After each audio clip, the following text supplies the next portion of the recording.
Hello, everybody. Today we have with us Professor Dilip Maulankar. Dilip sir is the director of Indian Institute of Public Health of Gandhinagar. Welcome to the College Junior Portal, sir.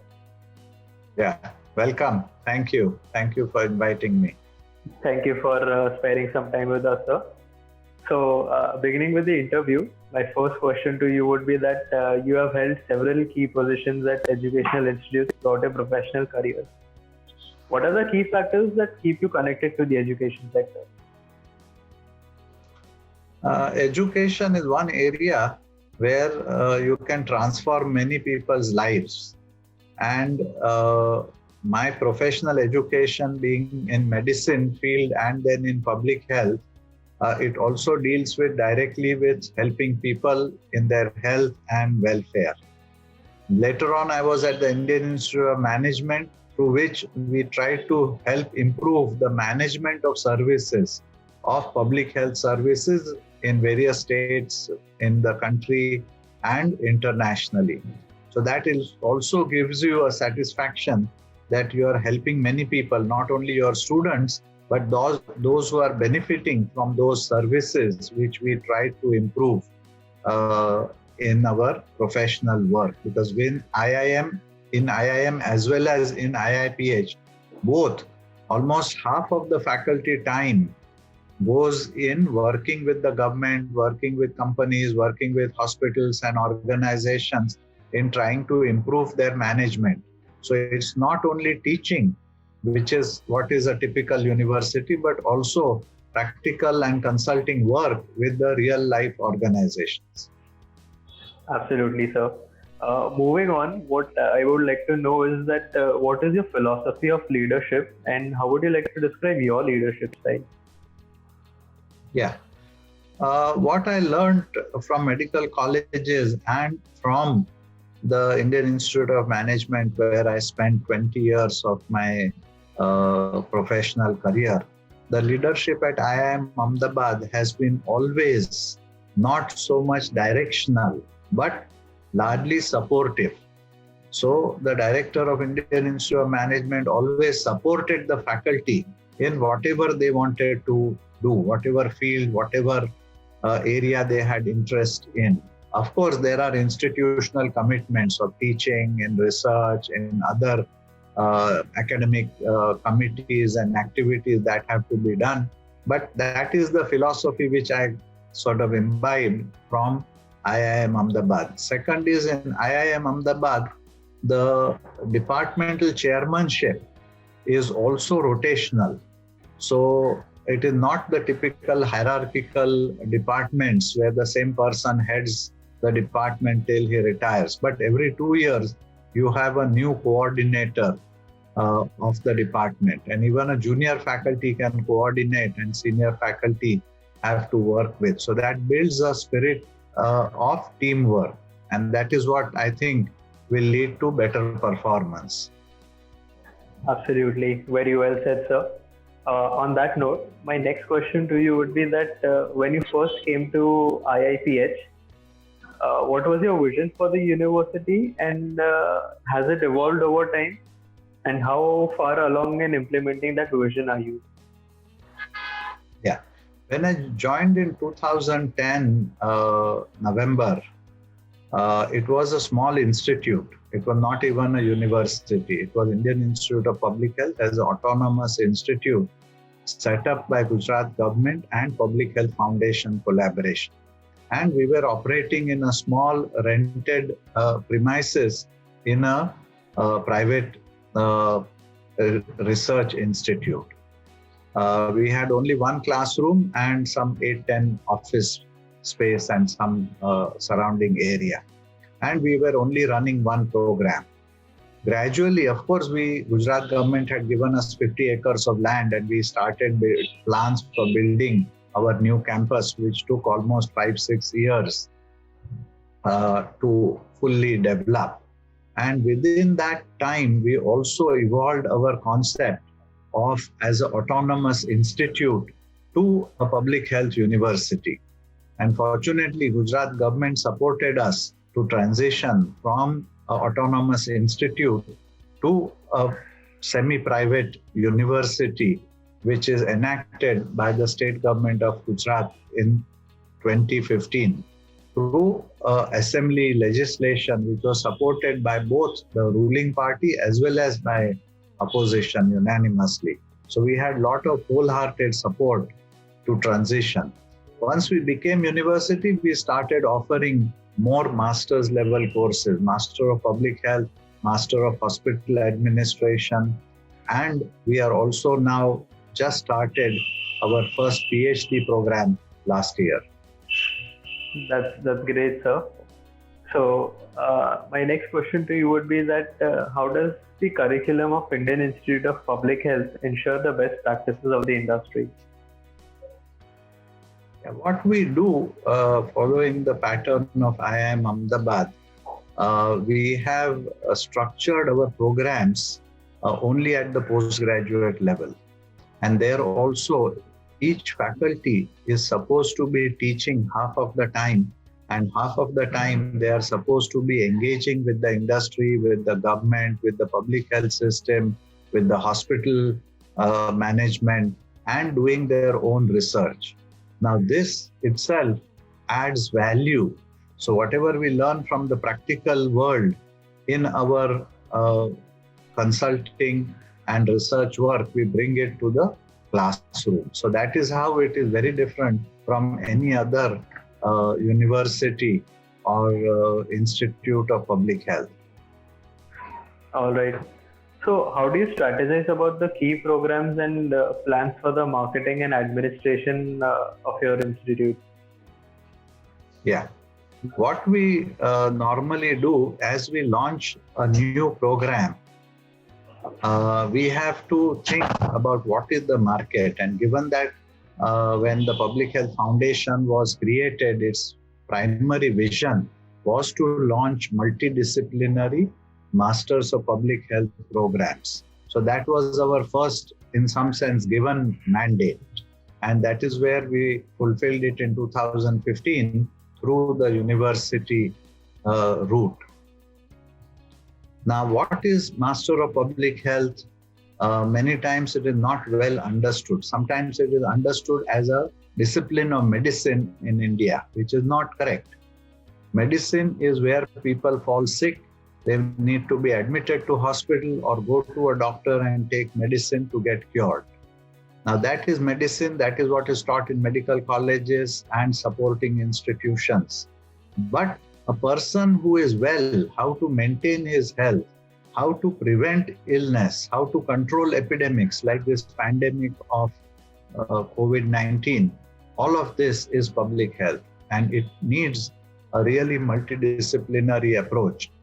So not only doctors, nurses, microbiologists, epidemiologists, biostatisticians, health law experts, social scientists, and you name it, even language and communication experts are needed for this type of multidisciplinary public health work. And that is how the work and public health education is structured in many countries, including US, UK, European countries. Unfortunately, in India, following the independence, somehow it was misunderstood that public health is a medical discipline, and it became a branch of medicine called preventive and social medicine. And that is where it lost its multidisciplinarity and also its usefulness in terms of really prevention of disease. It became, how do we help the sick people? And that is what our institution and university wants to change in India. Right. I'm sure COVID-19 has played a major role in making us realize the importance of public health. Anyway, moving on, I would like to ask that any insights into how the institute would be more welcoming to students of different races or maybe economic background? Yeah. As a multidisciplinary institute, we welcome students of each different discipline. Majority, 70-80% are from medicine and biology related fields. But 20 to 30% are from different fields. The way we encourage them is that we don't give any special preference to medical graduates in our admission process. Everybody had the same admission process. So that gives a level playing field for people from different disciplines to come up in the merit list of admission. So that is first. Second is we have our own campus, we have our own hostel, we have a lot of social and cultural activities. We allow the students to grow in their personality and encourage them to organize various clubs, functions, annual events. Even we have started, after our university became little established, a national conclave of all public health schools, which is called ACES. And every year in December, January, we organize a 3-day event where public health students from all universities and colleges come and enjoy their social interaction, as well as learn about various aspects of public health and related disciplines from national and international experts. So we make all efforts to improve the overall personality of the students and mold them into possible leadership roles in public health. Second, because we are only a postgraduate institute, our number of students are very limited. We have about 180 students and a staff of about 16 full-time faculty. So the faculty-student ratio is also very small. Each student is assigned one faculty mentor throughout the 2 years who will guide that student for professional, study-related and even personal questions, issues, and will help in any kind of way. And we always have an open door policy. My office as well as our faculty offices are always open. Any student can come. Of course, if we are busy, we ask them to take appointment and come, but they can easily approach us whenever they need any help. So that's how we make the experience of the student really as they are getting in a foreign university or in a very open and sharing kind of place. We have some disciplinary rules, but they are also sort of kept at the minimum so that the students' personalities are not suppressed, but rather grow and they become fully responsible adults. Right. The open door concept eventually, I'm sure, adds up to the openness and growth of a student. So, very well done on that, sir. Continuing, what I would like to ask is, what do you feel, in your opinion, are Indian Institute of Public Health's greatest strengths? Yeah. Just to give you a little background, Indian Institute of Public Health Gandhinagar is a family of 4 other institutions: Indian Institute of Public Health Delhi, Indian Institute of Public Health Hyderabad, Indian Institute of Public Health Bhubaneswar, and Indian Institute of Public Health Shillong. We are somewhat unique because we are a university of public health. Other institutes have collaboration with local university, and that is how they offer degrees. Our main unique proposition, as I said, we are all multidisciplinary institutes with faculty of backgrounds of medicine, public health, nutrition, management, microbiology, statistics, engineering, etc. So we have really multidisciplinary faculty, and that is where our core strength lies. So when the students come to us, they feel that this is a very different way of teaching because different subjects are taught: social science, epidemiology, some of the microbiology and disease control methods, some health policy and health programs, even international health and comparative health policy kinds of issues. Second is they get, out of 2 full years of teaching, almost 8 months of practical experience. First 2 months in summer internship in an organization where they do get practical experience, and next 5 months to 6 months in another organization where they do their dissertation or internship, depending upon their course. So that provides them a lot of hands-on practical experience. So, what in your opinion should be the institute's priority over the next 10 years? Yeah. So as we are a new institute and public health is a new concept, we have to first sell the importance of public health or make public health understood. And that is where, even though COVID is a very big tragedy in the world, for the field of public health, it is in some sense a boon in disguise. Because now, within last 6-8 months, everybody has understood what is epidemiology, what is biostatistics, what is epidemic curve, etc., how diseases spread, how to prevent them. All of the knowledge which was not there or missing or was not in the public discourse has come. So fortunately, as we emerge out of this epidemic, the whole society, including government, NGOs, others, even hospitals, will pay much more attention to public health, which is the fundamental science for preventing epidemics and promoting health.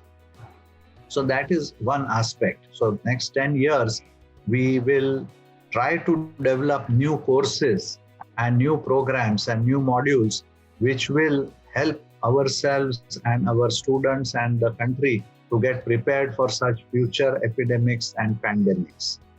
We also want to gradually diversify in other programs. For example, environmental health. There are very few places in India where environmental sciences and health sciences and public health are taught together, and there are degree programs in environmental health. You have to really go abroad to get good education of environmental health. So we want to pursue that. We have already started some education in occupational and industrial health, which is a part of medicine, but that we have already started. We want to now expand it to environmental health because that is becoming an important area of public health. Second, we want to build in the public health and social science field, where we want to develop courses of medical social work and related fields which are missing in public health. Third area, if you ask me, we want to develop in medical informatics, data analysis, biostatistics, and mathematical modeling in the area of public health and diseases. So that are the areas where if we develop in next 10 years, that will be very useful. This was on the public health side. On the hospital management side, we want to develop programs for in-service hospital managers, because there are lots of managers who cannot take off 2 years to do a full-time program. Young students can, but the ongoing managers. So we want to develop in-service training program for hospital managers. So that would be our next step. Also develop in the area of health insurance, because that is an area where India is rapidly moving to Ayushman Bharat and other programs. Over next 10 years, every Indian will have some form of health insurance. And that is where we need good level of managers, good skilled managers to manage this insurance program. So that is the area where we would like to move in. Wishing IIPH all the very best for all your future plans. And now, without taking much of your time, I'd directly like to move to the last part of the interview and request you to give a few advices and suggestions to the current youth as well as the aspiring students. Yeah. So my advice to the current students in public health is that the world is changing. It was always changing, but post-pandemic, it will change in much, much more rapid and different ways. So we should see this as an opportunity. For example, online education was never heard of.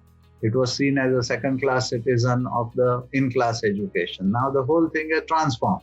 Everybody is now very much used to online education. And that opens up very great opportunities to not only teach or get students from here, but also get international students or teach internationally without being present in that country. So those are the areas.